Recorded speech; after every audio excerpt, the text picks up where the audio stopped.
I just can't stand it anymore. I'm done. It's a match. I'm the only one who can save him.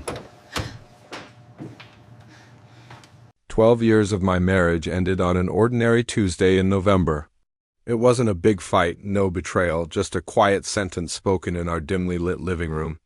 I got home late, around 9, totally drained after 2 bypass surgeries. The second one had complications. As I opened the door, I saw my wife, Emily, on the couch. A half-empty wine bottle sat next to her, the firelight casting shadows on her face. Her eyes were red. "You missed the gallery opening," she said softly. I'd completely forgotten. The charity event she'd been planning for months, her biggest professional achievement. The mayor was there. Critics wrote previews. It was supposed to be her big night. "Emily, I'm so sorry," I said. "There were complications." "I couldn't leave." "I've heard it all before," she whispered. "Your patients need you." "The hospital needs you? Everyone needs you?" "Except your wife?" I sat across from her, loosening my tie, the weight of the day crushing me. "That's not fair. You know my job."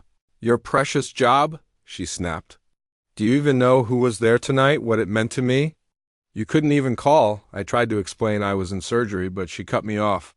"You could have asked someone to call, but you didn't think of me." "Because I'm not on your priority list." Her words hit me hard because she wasn't wrong. I tried to defend myself, but every excuse sounded empty. She stood up, pacing, her voice trembling. "Do you know what it's like living with a ghost? You come home, but you're never really here. You're always somewhere else."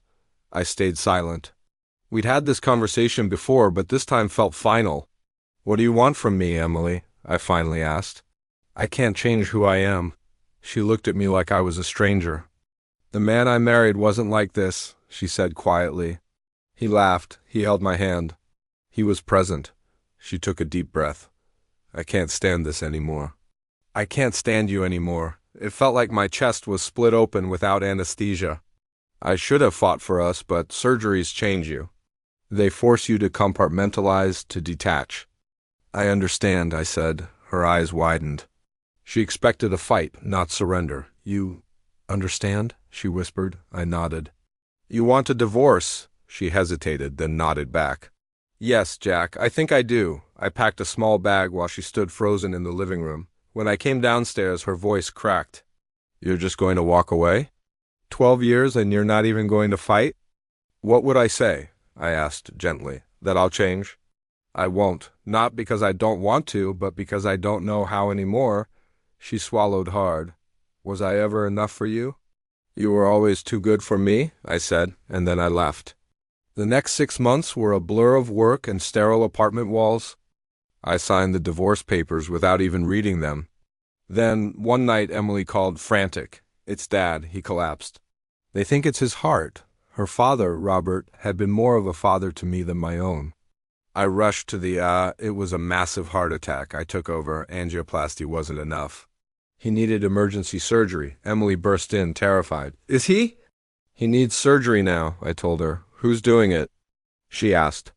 "Me. You're not supposed to operate on family." "He's not family anymore," I said. "Not legally." "Unless you object." She stared at me, then shook her head. "Save him." And I did. 4 hours later, I walked into the waiting room.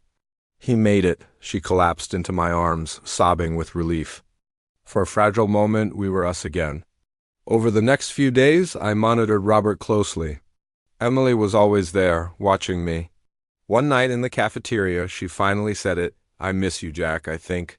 I think we gave up too easily. We started talking again, in bits and pieces between hospital rounds. Robert stabilized. Emily and I met for dinner. She brought a notebook filled with practical, realistic steps we could take to fix things. Not fantasies, but actual solutions. As I read them for the first time in months, I felt hope. We agreed to try again, slowly, cautiously. As I walked her to her car that night, I held her hand. "I've missed you more than I realized," I said. "I've missed you too," she whispered. We kissed a soft, careful kiss full of possibility. It wasn't a promise of a perfect ending, but it was a beginning. A second chance we almost didn't get. Thanks for listening to our story. Don't forget to like and subscribe for more.